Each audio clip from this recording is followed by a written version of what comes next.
En nombre del Padre, y del Hijo, y del Espíritu Santo. Amén. Ven, Espíritu Santo, ya escuchan a tus fieles y enciéndelos el fuego de tu amor. Envía, Señor, tu Espíritu y todo será creado y se renovará la faz de la tierra. Espíritu Santo, fuente de luz, ilumínanos. En nombre del Padre, del Hijo y del Espíritu Santo. Amén. Queridos hermanos, sean bienvenidos al tema del día de hoy, que es sobre el sufriente y justo Job, aunque creo que el personaje es o puede ser un pretexto, una justificación para hablar de un tema mucho más amplio que es el del sufrimiento en sí mismo, ¿no? Entonces, pues sean bienvenidos, insisto, porque vamos a tener este momento de compartir en el cual vamos a dividir en dos partes. Primero vamos a hablar del contexto del libro, de cómo está configurado, porque eso nos va a dar una idea abrupta, total, sobre el tema justamente del sufrimiento. Así que, pues bueno, vamos a empezar. Y lo primero, pues, es hacer este pequeño preámbulo. Existen lo que llamamos temas eternos. Los temas eternos son, por ejemplo, el amor, que nunca vamos a dejar de hablar del amor, la vida, la muerte, desde los primeros hombres hasta los últimos, hemos hablado y seguiremos hablando de esos temas, por eso les llama eternos. Habrá otros que son temporales, unos temas van quedando, ¿no? Pero hay algunos como esos que son definitivamente para siempre, para la reflexión ordinaria. Y dentro de ellos, un tema es el del sufrimiento. Este ha sido tratado por todas las culturas, ha sido tratado por las mentes más maravillosas, porque a nadie deja, eh, ¿cómo decirlo?, sin tocar. Todos tenemos la experiencia del sufrimiento, podemos decir, o quizá también un poquito mejor del dolor.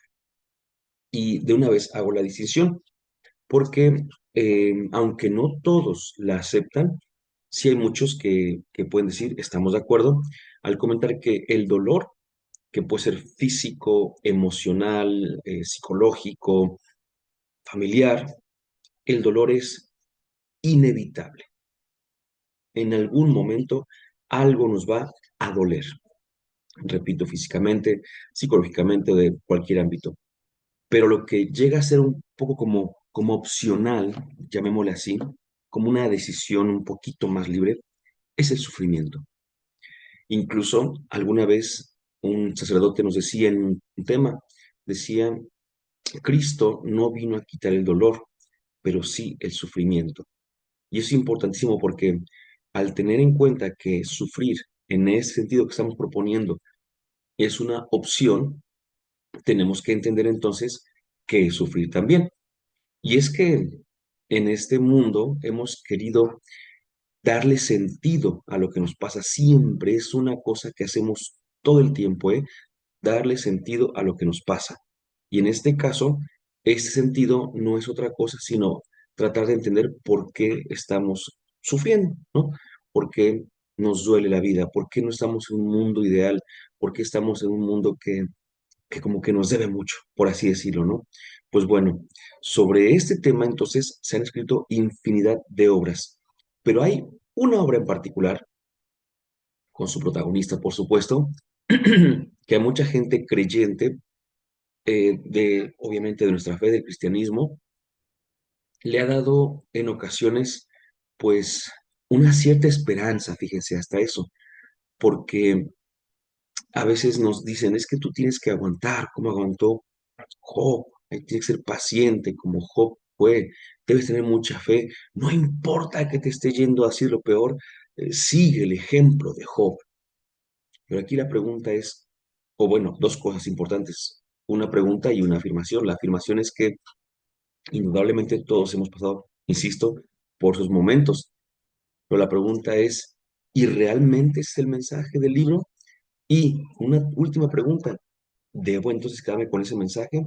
Así que sobre ello vamos a tratar en esta ocasión, queridos hermanos. Vamos por partes, pues. Primero, insisto, el libro hay que ubicarlo en su contexto para que podamos nosotros entenderlo muy bien. Leo, este libro pertenece al tercer apartado de la Biblia hebrea, el que comprende los escritos o Ketubim, y está enmarcado en los libros sapienciales. Hay que hacer algunas aclaraciones, a ver, unos detalles. Primero, ¿Qué es esto de el tercer apartado de la Biblia hebrea? Si recordamos, lo que para nosotros es el Antiguo Testamento es para los judíos su Biblia. Ellos no le dicen Antiguo Testamento porque testamento, recuerden que traduce una palabra que es alianza. Es decir, para nosotros Antiguo Testamento hace referencia a la antigua alianza o la primera alianza, la que hizo Dios con Moisés. Y Nuevo Testamento es la nueva y definitiva alianza que se hace con Jesús.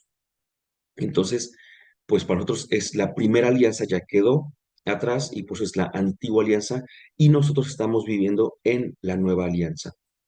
Pero los judíos no pueden decir eso.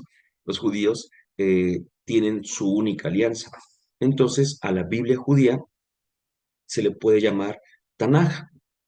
Tanaj es una forma, eh, pues, al estilo del acróstico para poder entender cómo está configurada su Sagrada Escritura.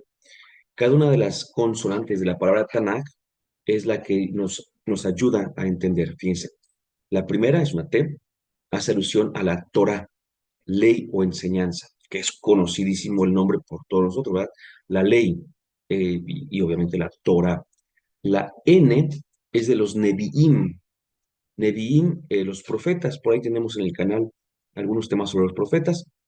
Entonces, pues también por ahí se les recomienda que quien guste visitarlo, pues pueda hacerlo. Entonces, los Nevi'im.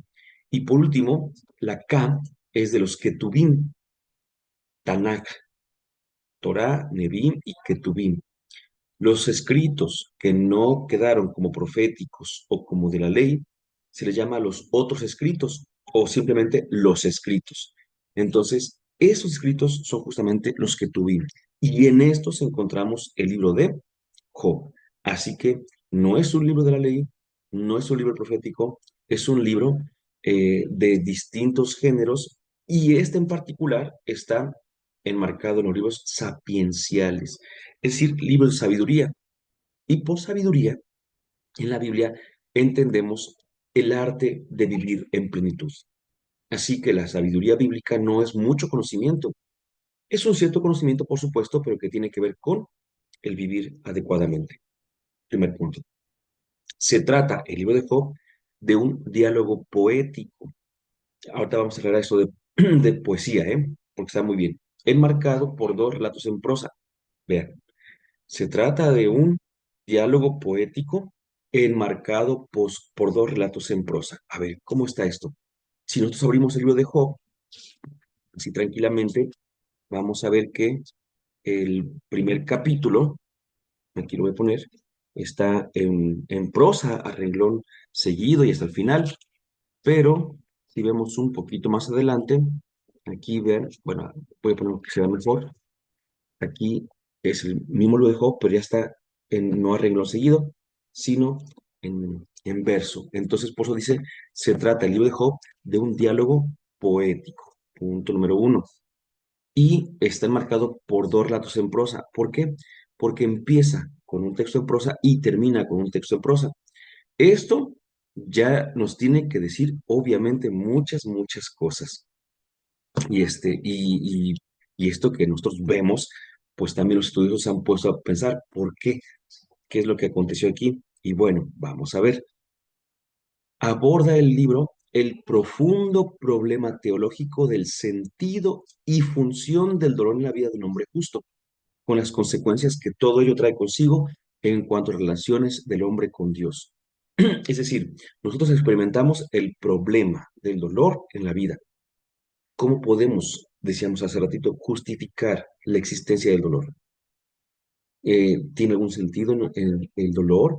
¿Es querido por Dios? ¿No es querido por Dios? Eso lo vamos a ver en la segunda parte del día de hoy, pero vamos por pasitos para que lleguemos hacia allá. Entonces, eh, aquí vemos rápidamente, pues, que estamos ante un texto que, por cierto, es bastante, bastante largo, ¿eh? Si nosotros lo vemos así de rápido, ¿no? Todavía sin leerlo, por así decirlo, nos encontramos con un texto de 42 capítulos. Entonces, es un texto bastante largo. Los evangelios, por ejemplo, el más extenso, Mateo, es de 28 capítulos, aunque sabemos que cada capítulo puede ir variando de extensión, pero para que nos demos una idea, Mateo tiene 28 capítulos, Lucas tiene 24, Juan tiene 21 y Marcos tiene 16. Entonces van disminuyendo, por supuesto, en extensión, así los he mencionado. Y aquí tenemos a Job con 42 capítulos. Entonces, es bastante, es bastante. Bueno, y en todo este texto se trata entonces del tema del dolor. Es un desarrollo, pero vamos, de verdad. Fíjese, esto es buenísimo, ¿eh? Este libro tiene precedentes en las literaturas egipcia y babilónica. A ver. Tenemos que entender una cosa súper, súper importante que muchas veces nosotros como que no tomamos en cuenta, y es esta situación en la que nos llegan a decir que la Biblia no es un libro original, que se han encontrado relatos parecidos, no sé, del diluvio en otras culturas, y entonces que como que, ¿de qué trata todo esto, no? Porque entonces, ¿cómo que es palabra de Dios y demás? Vamos a ver. A ver, entonces, no confundamos. Voy a poner un ejemplo, creo yo, muy sencillo, con el cual podríamos entender esto de la inspiración y la originalidad. Si nosotros vamos a recibir un mensaje de Dios a través de un profeta, por ejemplo, la pregunta es muy sencilla. ¿Dios toma a un ser humano que ya existía o hace así que aparezca un ser humano de la nada y a través de ese ser humano que apenas empezó a existir, les manda el mensaje? Evidentemente que toma un ser humano que ya existía. Entonces el mensaje de Dios no tiene por qué empezar en ese de ceros para ser mensaje de Dios. Simplemente tiene que venir de Él para que podamos entenderlo.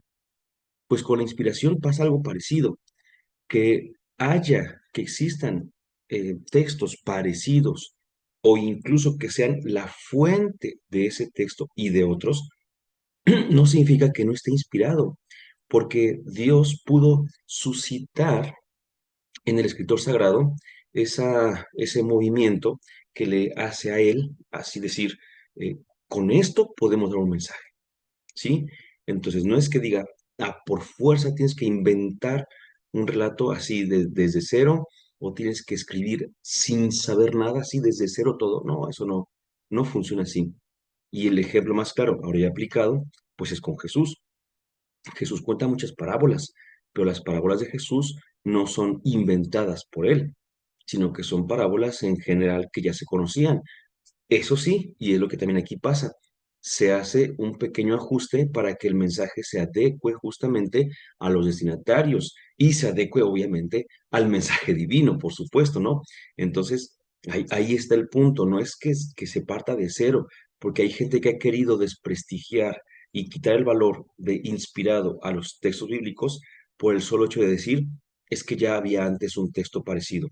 No pasa nada, no pasa absolutamente nada. Bueno, entonces decíamos, este libro tiene precedentes en las literaturas egipcia y babilónica.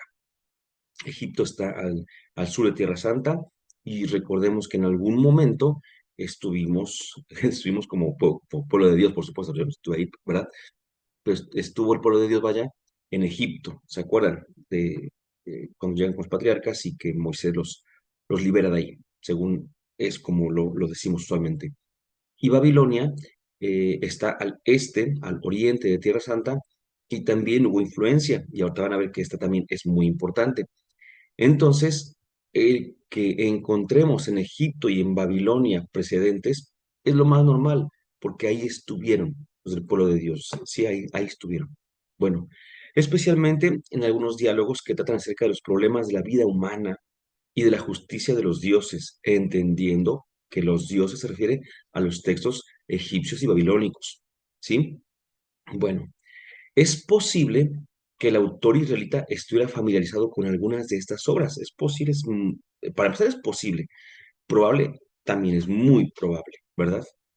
De ser así, aquí viene el punto importante de lo que les comentaba, las ha superado, tanto por su teología, que ya es monoteísmo, ya no es los dioses politeísmo, sino Dios, monoteísmo, y trascendencia de Dios de Israel como su genio literario. Es importantísimo, las trasciende, las lleva más allá, las supera, porque La tinta con la que se escribe un primer texto, después es mejorada en un segundo texto, en este caso el libro de Job. Es muy improbable que sobre nuestro autor influyera ninguna fuente griega. Es muy improbable. Eso es importante porque vamos a ver hasta qué momento podemos encontrar las redacciones finales de este texto. ¿Cómo que las redacciones finales? Pues anticipo que es un texto que pasó por varias etapas. Ujú. Entonces no pensemos que fue escrito de principio a fin en una noche por un solo autor, sino que es un texto que, pues, vaya, ahorita vamos a tratar de recuperar esa idea. Así que egipcias, babilónicas, pero no griegas. Continuamos. Dentro de la tradición literaria de Israel, Job tiene conexiones estrechas no con los libros sapienciales, sino con algunos salmos, especialmente con los salmos 49, 73 y 139. A ver, dijimos que Job está en los libros sapienciales. Es un libro sapiencial. Ok, primer punto. Cuando dice aquí que no tiene conexiones estrechas con ellos, con los otros libros sapienciales, no significa que no sea sapiencial, sino que los temas que trata, la, incluso la teología como la presenta, hagan de cuenta que habla, voy a poner un caso porque no quiero anticiparme al tema, pero hagan de cuenta que habla de los automóviles, pero en cuanto a su color, mientras que otros libros hablan de los automóviles, pero en cuanto a su tamaño. Entonces, aunque traten al parecer el mismo tema, en realidad lo tratan de distintas maneras. Por su teología, son teologías distintas y ahorita vamos a entender eso. Ahorita lo entendemos. Entonces, ¿con qué tiene más afinidad? Con algunos salmos y también dice aquí que son claras las influencias de Jeremías, especialmente las llamadas confesiones, esas confesiones de Jeremías.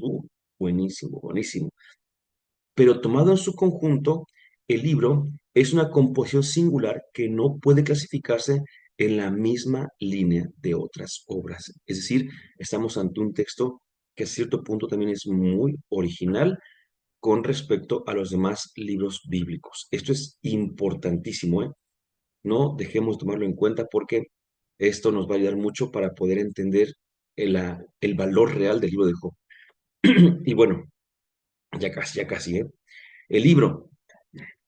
La composición del texto de Job es resultado, aquí viene una cosa importante, de al menos tres etapas. Dice de al menos, es decir, esas tres etapas están bien diferenciadas, pero puede haber muchas más.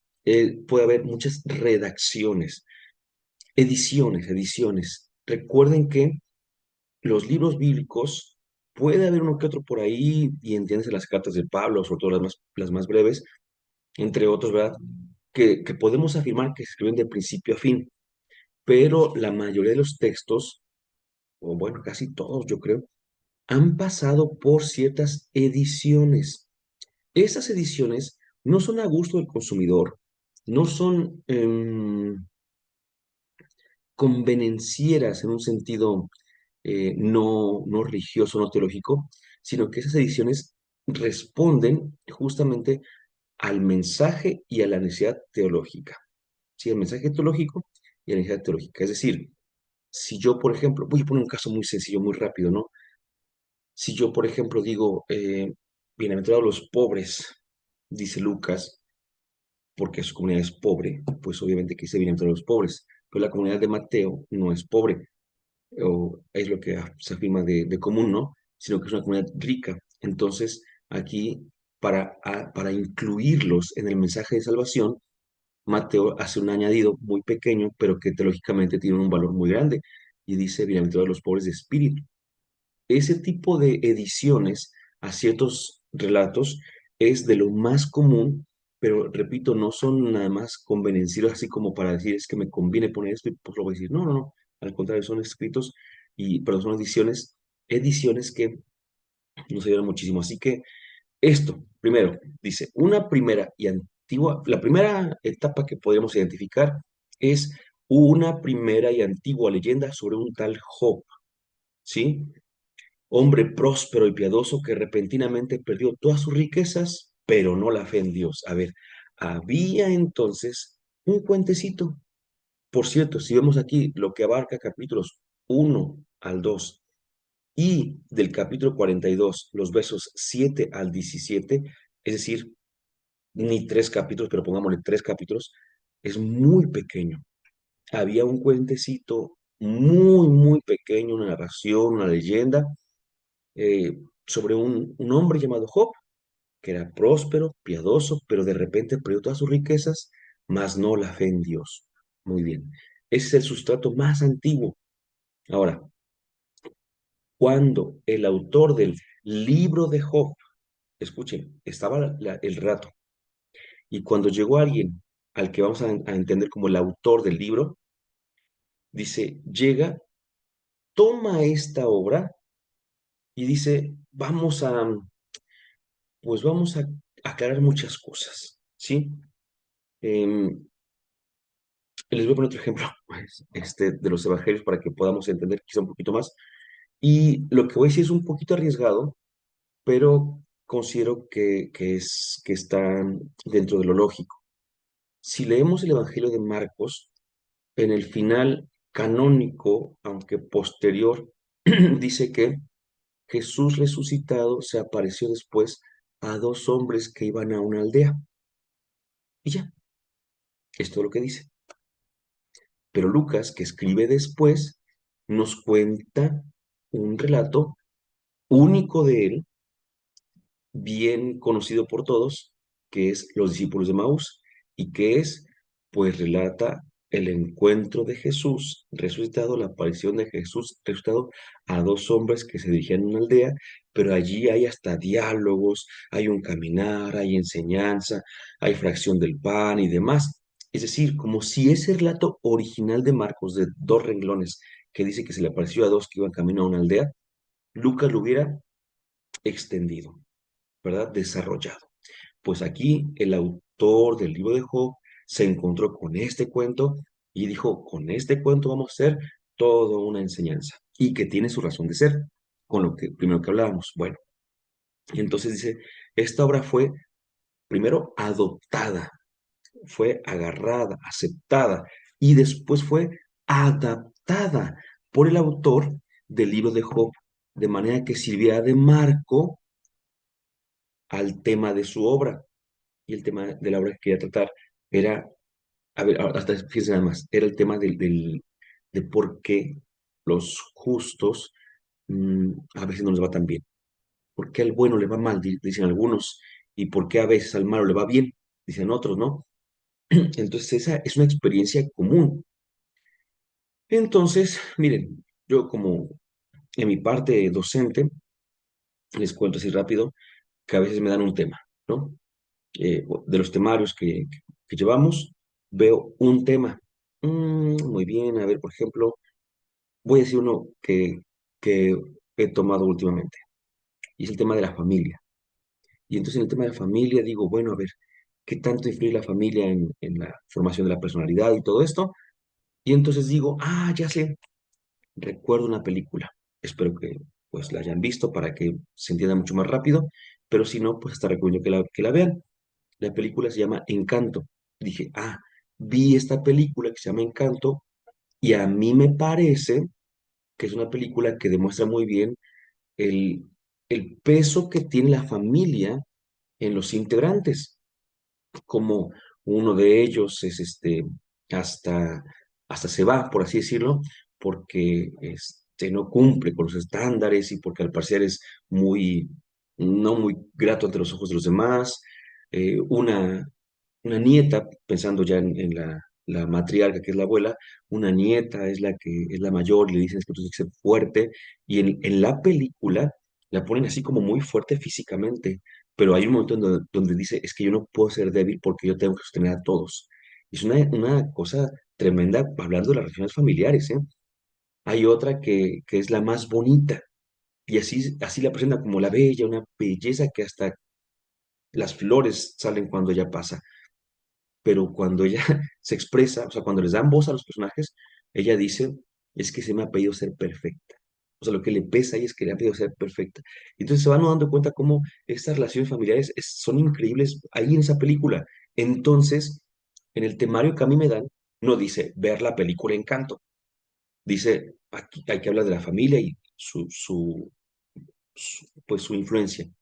Entonces yo dije, conozco esta película, pues vamos a ver la película con los muchachos y después de verla analizamos, hacemos algunos comentarios, extendemos entonces y metemos explicaciones.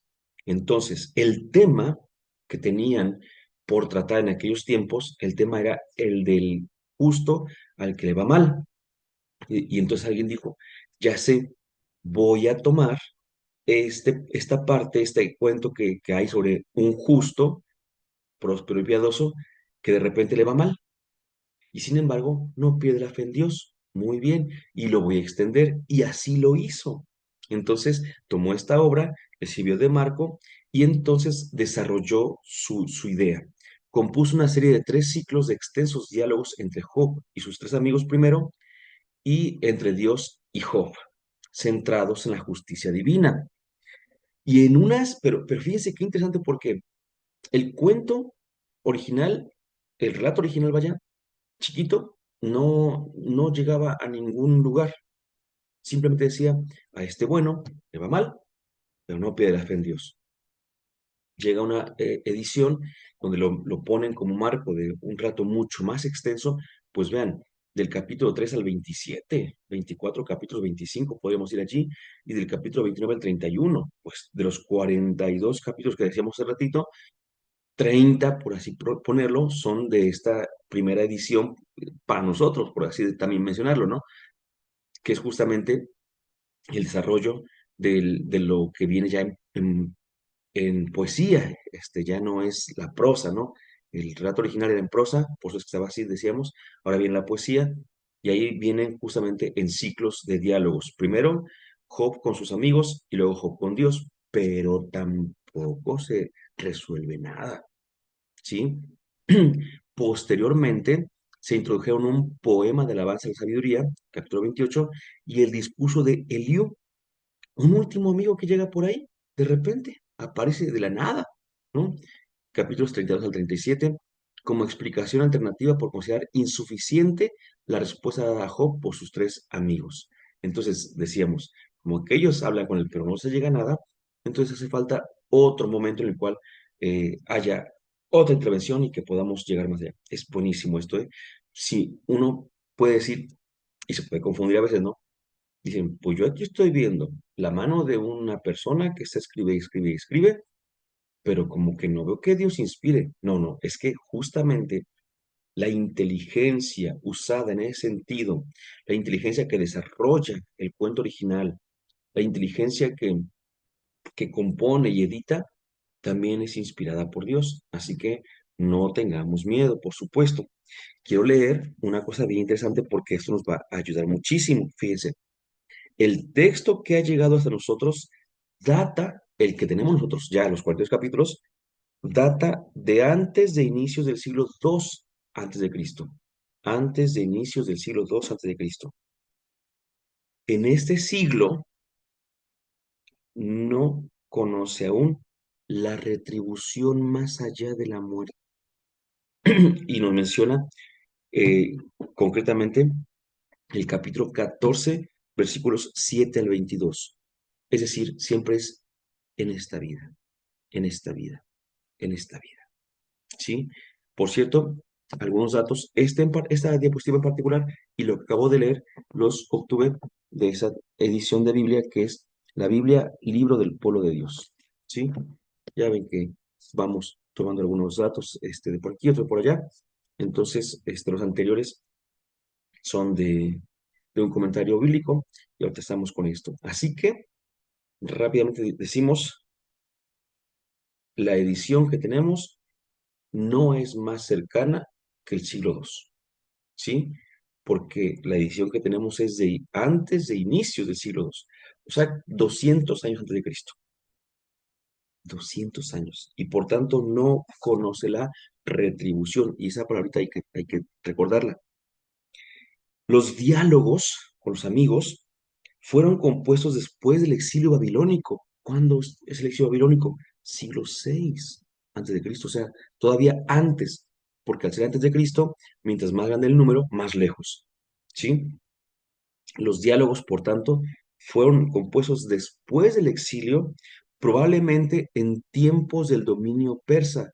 Recordemos que el Reino del Norte fue en el siglo octavo invadido, y luego el Reino del Sur también fue invadido y se llevaron deportados a Babilonia. Este es el exilio babilónico. Pero estando allá, los persas invadieron Babilonia y entonces los persas fueron ahora el imperio, por llamarlo dominante, y el imperio dominante persa mandó de regreso a los judíos, bajo su gobierno, bajo su dominio. Entonces estamos ya en el siglo quinto, porque si el otro fue en el siglo sexto, pues la vuelta de hecho fue en el siglo sexto también, en el año 538 antes de Cristo, pero pues ya el dominio persa fue siglo sexto, siglo quinto también. Su autor, el autor de este libro, conoce a los profetas Jeremías y Ezequiel y asume que hay un solo Dios. Una vez más, estamos en ámbito exílico. Fue escrito en alguna región, esto es impresionante cómo los estudiosos llegan a tanto conocimiento, fue escrito en alguna región donde el hebreo era un idioma vivo, pero estaba influenciado por el arameo. El hecho de que el protagonista Job sea ubicado en Uz, y la residencia de los amigos, Temán, Suaj, Naamat, sean todas de Oriente y los nombres no sean israelitas, sugiere que fue compuesto fuera de la tierra de Israel. Y, aunque no podemos saber quién era el autor, podemos afirmar que era un hombre culto que ha reflexionado teológicamente sobre la vida. Es además un buen conocedor de la naturaleza humana. Y bueno, ¿qué les digo aquí rápidamente? Es alguien culto que ha reflexionado. ¿Qué significa esto? Ya estamos por llegar a un punto importante y además del punto importante, una pausa. Mm, Resulta que la temática se, eh, se da en un proceso, ¿sí? Es decir, mm, en algún tema ya lo hemos comentado antes, un par de ocasiones. Recuerdo que en un video que está justamente sobre la enfermedad en la escritura, ahí comentamos esto que voy a decir ahora. La perspectiva sobre el dolor, sobre el sufrimiento, sobre la vida, sobre la muerte, fue cambiando con el paso del tiempo. Y entonces, pues, había una idea, ahorita lo voy a decir resumidísimo, había una idea de la retribución. Y la retribución era, pues obviamente, al que, al que hace algo bueno, pues le toca algo bueno, al que hace algo malo, le toca algo malo. Sencillísimo. Pero la retribución, pues a veces no parece funcionar en la vida real. Porque en la vida real hay personas como Job que son buenos, pero les va mal, ¿verdad? Y hay personas que son malas y que al parecer les va muy bien. Entonces, el aspecto de la retribución no se sostiene.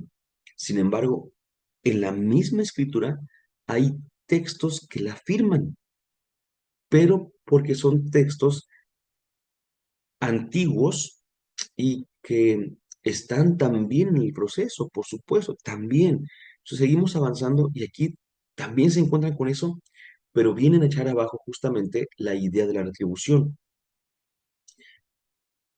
y dicen, es que la retribución no puede ser como tal porque aquí tenemos a un personaje que es muy justo y que le está yendo muy mal. Entonces la retribución no es obviamente lo correcto. ¿Quién es el protagonista del libro? Bueno, lo sabemos perfectamente bien. Job. Job es un personaje no histórico. Job, como dice Tomás Parra Sánchez, de entrada, pero o sea, lo digo nada más para leerlo directamente, dice Job con Noé y Daniel, por ejemplo, fueron tres personajes legendarios en la literatura popular de Israel. Personajes legendarios, de leyendas. Entonces, los personajes de leyendas podrían, podrían tener inspiración en un personaje histórico, pero que haya inspiración en un personaje histórico no significa que el personaje histórico aparece como se cuenta en la literatura. Aquí está la historia, aquí está la literatura. A veces la literatura se basa en esos personajes para poder desarrollar algún tema. Entonces sí existió. Pues históricamente este personaje existió, pero lo que está contado de la literatura puede que no. Les voy a poner un ejemplo muy sencillo. Existen a veces, bueno, existen esto que llamamos novelas históricas. ¿Y qué son las novelas históricas? Aquellas que se enmarcan muy bien en un tiempo, en una época, con algunos personajes que conocemos todos, pero que eh, narran situaciones pues que históricamente no acontecieron, ¿no? Pero que ayudan para lo que quiere el autor decir. Así sea algo muy bueno o sea algo también muy malo. Por ejemplo, así para pensar, no es literatura como tal, pero es arte en ese sentido. La película no tan antigua y no tan reciente de María Magdalena. María Magdalena existió, se habla de Jesús, existió, se habla de los discípulos, existieron, este, y se habla sobre todo esto. Entonces, ¿lo que dice la película es verdadero? No, no, no, no, no. Es decir, toma personajes históricos y desarrolla un guión que de hecho, pues nada que ver con la fe en ese sentido, ¿no? Entonces hay que tomar en cuenta la diferencia entre que sí existió un personaje del que vas a hablar y que lo que estás hablando pasó, ¿verdad? Entonces el libro de Job habla de una persona, de este hombre justo, y uno puede decir, ¿existió o no existió? Mira, es probable que haya existido un hombre de nombre Job, y es probable que haya sido conocido por ser buena gente, pero lo que narra el libro de Job bajo el nombre de este señor no es histórico, es literario, ¿sí?